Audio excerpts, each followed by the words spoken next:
Hello guys, welcome back to study. This is Dheeraj Kumar. अभी हम बात करने वाले हैं, जैसे कि कोस्ट आपको भी पता है कि इंडियन कोस्ट गार्ड की वैकेंसीज आ गई हैं और इसके अंदर जो है 8 सितंबर से लेकर 22 सितंबर तक आपका फॉर्म फिलअप होगा। तो इसके अंदर जो मेन 3 चीज़ें हैं सबके लिए बहुत इंपॉर्टेंट है। पहला तो EWS, OBC सर्टिफिकेट और SC ST जो भी इस कैटेगरी से बिलोंग करता है। तो मैक्सिमम बच्चे जो डॉक्यूमेंट वेरिफिकेशन में इसी सर्टिफिकेट में बाहर कर दिए जाते हैं, क्योंकि किसी को पता होता नहीं है किस तरीके से बनवाना है, क्या फॉर्मेट होगा, उसका डेट कब से कब तक का होगा। तो हर चीज़ मैं आपको इस वीडियो के अंदर बताऊंगा। पहली बात मैं आपको बता दूं कि जितनी भी सर्टिफिकेट है वो 22 सितंबर 2022 से पहले का बन जाना चाहिए। और किस तरीके का बनेगा मैं इस वीडियो में बताऊंगा आपको, वो चीज़ दिखा के कि कैसा सर्टिफिकेट होगा। पेशेंस के साथ इस वीडियो को देखना। बट बताने से पहले एक इंपॉर्टेंट बात मैं आपको बताना चाहूँगा कि इसे आप में से जितने भी लोग हैं, ठीक है, कोस्ट गार्ड एग्ज़ाम के साथ साथ आर्मी अग्निवीर एग्ज़ाम की तैयारी कर रहे हैं, चाहे आप आर्मी ट्रेड्समैन की तैयारी कर रहे हो, चाहे आर्मी GD की तैयारी कर रहे हो, चाहे आर्मी क्लर्क की तैयारी कर रहे हो, चाहे आप आर्मी टेक्निकल की तैयारी कर रहे हो, सबके लिए जो बेस्ट बुक के मैं आपको बताना चाहता हूँ, चक्षु पब्लिकेशन का सबसे बेस्ट प्रैक्टिस सेट आपको डिस्क्रिप्शन में मैं दे दूँगा लिंक। आप वहाँ पे जाओ और जाके दबा के प्रैक्टिस सेट लगाओ बाई करके इस बुक को, ताकि इस बार आपका सिलेक्शन हो ही जाए आर्मी के अंदर, ठीक है। क्योंकि आपको कहीं ना कहीं सिलेक्शन लेना है, तो पहले अगर आर्मी होता है तो आर्मी के अंदर सिलेक्शन ले ही लो आप, ठीक है ना। तो लिंक मैंने आपको डिस्क्रिप्शन में दे रखा है। और मैं आपको यहीं पे ना आर्मी जो है GD का प्रैक्टिस सेट दिखा रहा हूँ किस किस तरीके का ये किताब है, ताकि आपको भी लगेगा कि नहीं, इंडिया में सबसे बेस्ट जो बुक है चक्षु का है। और क्यों बेस्ट है वो चीज़ मैं आपको दिखाऊंगा। पहली बात तो इसके अंदर प्रैक्टिस जो है टोटल 50 प्रैक्टिस सेट्स मिलते हैं, ठीक है। और इनके सॉल्यूशन के बारे में अगर हम बात कर लेते हैं तो सॉल्यूशन भी किस तरीके से मिलते हैं। सबसे पहले ना इनके क्वेश्चंस देखो आप। क्वेश्चंस के जो लेवल मैं आपको दिखा रहा हूँ, क्वेश्चंस का लेवल जो है बिल्कुल भी एग्ज़ाम ओरिएंटेड है। देख रहे हो आप, सामान्य ज्ञान का, अंक गणित का, ठीक है। और वहीं पे ना आपको मैं सॉल्यूशन दिखाता हूँ। सॉल्यूशन देखो, एक चीज़ तो यहाँ पे आंसर की भी है, ओके। और आंसर की के साथ साथ सबसे जो इम्पोर्टेंट चीज़ होती है, बच्चों को जो सबसे ज़्यादा डिमांड होता है वो इस तरीके से सॉल्यूशन का, चाहे वो GK का डिटेल में एनालिसिस हो, चाहे GK के अलावा मैथ का जो सॉल्यूशन बिल्कुल भी डिटेल में, क्योंकि सब यही कहते हैं सर मैथ का सॉल्यूशन है कि नहीं। तो मैथ का भी, साइंस का भी, GK का भी, सबका सॉल्यूशन इसके अंदर है। तो डिस्क्रिप्शन में लिंक है सारे बुक्स का, जिस ट्रेड का या फिर GD का, कलर का, जिसका एग्ज़ाम की तैयारी कर रहे हो, जाके बुक को बाई कर लो वहाँ से।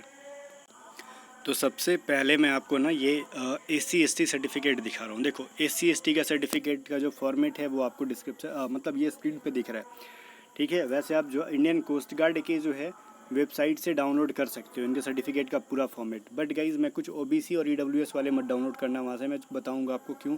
पहले तो आप देख लो, SC ST के सर्टिफिकेट के लिए आपको बिल्कुल ये वाला फॉर्मेट डाउनलोड करना होगा, ठीक है। और इस पे बनवा के आपको ले जाना। और ध्यान रहे कि 22 आपका सितंबर से पहले सारा चीज़ बनवा लो, अदरवाइज़ आपको निकाल दिया जाएगा। तो ये जो रहा आपका, मैं आपको एक चीज़ दिखाता हूँ, रुको। मैं इसको फ़ोन से रिकॉर्ड कर रहा हूँ ताकि अच्छे से दिखा पाऊँ। ये जो सर्टिफिकेट का आपको फॉर्मेट दिख रहा होगा कुछ इस तरीके से होगा, दिख रहा ना। तो ये पहले नंबर पे किस चीज़ का था, SC ST सर्टिफिकेट का था, तो आप इजीली बनवा सकते हो, ठीक है। चलो ये तो SC ST का हो गया। अब देखो ये जो है आपका EWS का सर्टिफिकेट है और इसको बनाओ, ठीक है। और EWS जो है ये बनवा लो आप लोग। और EWS में एक चीज़ ध्यान देना कि अपना जो ये ईयर है ना, year valid for the year, ये ध्यान रखना ये कब से कब तक का अपना फिनेंशियल ईयर का बनवाना, जो इस ईयर फिनेंशियल ईयर चल रहा है उसका। तो ये चीज़ ध्यान देना, कभी कभार गलती से वो लोग गलत भर देते हैं, तो इस चीज़ पे ध्यान देना नहीं। आपका ना रिसेंट जो फिनेंशियल ईयर चल रहा है और ये जो चल रहा है वो पूरे 1 साल के लिए रहेगा, अगले फिनेंशियल ईयर तक वैलिड रहता है, ठीक है ना। तो चलो, तो ये तो आपका दिख रहा होगा यहाँ पे EWS का। और EWS पे ज़्यादा कुछ लफड़ा नहीं है, आसानी से बन जाता है। बशर्ते देखो इसमें कोई ऐसा नहीं है ना कि मतलब ये सेंटर का बनना चाहिए, सेंट्रल का और स्टेट का, ऐसा नहीं। EWS सबका एक ही बनता है, बस कुछ चीज़ें होती हैं जो उस पर मैंसनड होता है। देखो ये सारी चीज़ें EWS में है कि ये सभी चीज़ें मेंशन होनी चाहिए। 5 acres agriculture land and above, residential flat 1000 square feet and above, residential plot 100 square feet yard and above इन ये है नोटिफाइड म्यूनसिपालिटीज़। ये सभी चीज़ें उसके अंदर मेंशन होने चाहिए, मेनली यही देखा जाता है। और आपका जो CO वगैरह साइन वगैरह रहता है जो भी है, और फ़ोटो आपका होता है, ठीक है। तो अपना EWS बनवा लो। अब जो सबसे ज़्यादा इम्पॉर्टेंट और बात है वो मैं आपको बताना चाहता हूँ OBC में, जो कि बहुत ज़्यादा लफड़ा होने वाला चीज़ है। देखो आपको वेबसाइट पे OBC का कुछ ये सर्टिफिकेट दे रखा गया, ठीक है। तो बट ये वाला डाउनलोड करके मत बनवाना, आप लोग ऑनलाइन करके बनवाना, क्योंकि पिछली बार तो ये नोटिफिकेशन में लिखा था, इस बार मैंने ध्यान नहीं दिया, बट एक चीज़ ध्यान देना, ओबीसी पे क्यूआर कोड होना चाहिए, ठीक है, और वो सेंट्रल लेवल का होना चाहिए, सेंट्रल लेवल का ध्यान देना। और ईडब्ल्यूएस के लिए मैंने ऐसा कुछ नहीं बोला, ईडब्ल्यूएस कहीं से भी बनता है, चलता है, ठीक है, बट ये जो ओबीसी होता है, तीन मेनली बिहार में बता दूं मैं आपको, 3 जगह से बनता है। पहले प्रखंड या फिर ब्लॉक लेवल पे बनता है, फिर उसको अनुमंडल तक बनता है, फिर उसको डिस्ट्रिक्ट मजिस्ट्रेट द्वारा वहाँ तक 3 लेवल पे जाता है। वो जो फाइनल डीएम लेवल का होगा ओबीसी, वो बनवाना बिहार वालों। बाकी यूपी में किस तरीके से बनता है वो चीज़ देख लेना, बट फॉर्म का जो होना चाहिए वो गवर्नमेंट ऑफ इंडिया का होना चाहिए, अपने गवर्नमेंट ऑफ स्टेट का नहीं होना चाहिए, ठीक है ना। और उसके ऊपर जो है आपका मेनली आपका ये होना चाहिए, क्यूआर कोड होना चाहिए। तो ये जो है सबसे ज़्यादा इंपॉर्टेंट चीज़ है आपके एग्ज़ाम ओबीसी को लेके। और मैक्सिमम बच्चे जो छठते हैं ना, ओबीसी देखो मेनली 3 साल के लिए वैलिड होता है, ध्यान देना, ओबीसी 3 साल के लिए वैलिड होता है। एससी एसटी का मुझे आइडिया नहीं कितने साल का वैलिड होता है, फिर भी वो भी तो होता ही होगा 2 साल 3 साल का।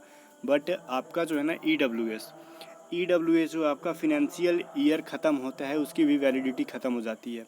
जैसे ही फिनेंशियल ईयर चेंज होता है वो फिर बनता है नया। तो गाइस देखो, अगले साल वो लोग नया, आप 20 साल पहले तो अभी का फिनेंशियल ईयर का बनवा लो, ठीक है।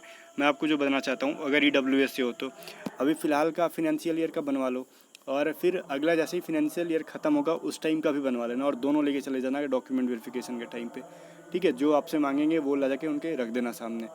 और ईडब्ल्यूएस के बारे में बताऊँ, अगर आप इस बार ईडब्ल्यूएस बनवाते हो तो ये वाला है, सॉरी ओबीसी के बारे में बात कर लूँ, ओबीसी बनवाते हो तो ऑनलाइन करके बनवाने ला। और जो पिछले साल बनवाए थे, ध्यान से सुनो, 2000 दिसंबर 2021 में जिन्होंने बनवाया था ओबीसी, ठीक है, मैं कहूँगा उनका चल जाता है ओबीसी, क्योंकि 3 साल के लिए वैलिड होता है हर जगह। तो ऑब्वियसली वो अगले साल अगस्त तक तो वो मतलब वो ख़त्म होगा नहीं, क्योंकि देखो आपने पिछली बार दिसंबर 2021 में बनवाया था, ठीक है, तो इस बार दिसंबर 2022 में उसका 1 साल होगा, फिर अगले साल दिसंबर 2023 में उसका दूसरा साल चलेगा, ठीक है। तो वो वैलिड रहेगा, वो माना जाएगा, बिल्कुल भी माना जाएगा, ठीक है। तो इसके लिए कोई टेंशन वाली बात नहीं है। जिन्होंने दिसंबर में बनवाया था पिछले साल, मैं याद दिला दूँ, मैंने ही खुद कह करके बनवाया था आप लोगों से, तो वो वाला भी वैलिड होगा। या फिर आपने इस साल भी बनवाया है कभी भी, जनवरी फरवरी मार्च अप्रैल कभी भी ओबीसी, बशर्ते कि ध्यान देना वो गवर्नमेंट ऑफ इंडिया का होगा और डीएम लेवल का होना चाहिए, और साथ में उसके ऊपर क्यूआर कोड होना चाहिए। तो ये 3 चीज़ ध्यान देना ओबीसी में, पहला गवर्नमेंट ऑफ इंडिया का, ठीक है, डीएम लेवल का सिग्नेचर होना चाहिए, मुहर होना चाहिए उस पर स्टैम्प, ठीक है, और तीसरा क्यूआर। अब जो है स्टैम्प नहीं लग रहा है, वो मतलब एक तरीके से डिजिटल सिग्नेचर रह रहा है, ठीक है। तो डीएम लेवल का भी जो बन रहा है डिजिटल सिग्नेचर रह रहा है एक तरीके से, उस पर स्टैम्प नहीं रह रहा है, मैंने बोल दिया बाई मिस्टेक, तो वो डिजिटली डाउनलोड हो जा रहा है, ठीक है। बशर्ते कि उस पर क्यूआर कोड रहना चाहिए, जो ऑनलाइन बनेगा उस पर क्यूआर कोड रहेगा ही। इसके अलावा भी अगर कोई डाउट है जो मैंने नहीं बताया इस वीडियो में, आप पूछ सकते हो मेरे से, मैं कमेंट का रिप्लाई दे दूँगा।